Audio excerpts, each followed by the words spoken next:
రాష్ట్రాలకు కీలకమైన శ్రీశైలం ప్రాజెక్టు మరమ్మతులకు మోక్షం లభించింది. 5 ఏళ్ల వైసీపీ పాలనలో పూర్తిగా నిర్లక్ష్యానికి గురైన నీలం సంజీవరెడ్డి ప్రాజెక్టు మరమ్మతులకు ప్రపంచ బ్యాంకు నిధులు మంజూరు చేయనుంది.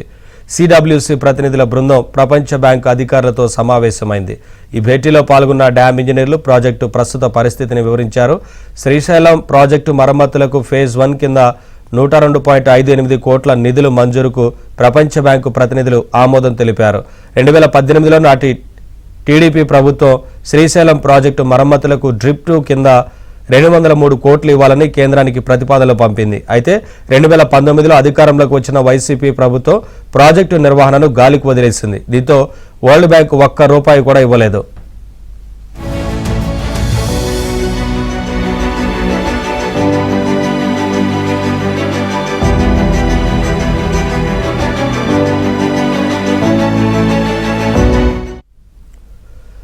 కూటమి ప్రభుత్వ అధికారంలోకి వచ్చిన తర్వాత శ్రీశైలం ప్రాజెక్టు పరిస్థితిపై సీఎం చంద్రబాబు దృష్టి సారించారు. డ్యాం భద్రత మరమ్మతులపై ఇంజనీర్లను అడిగి తెలుసుకున్నారు.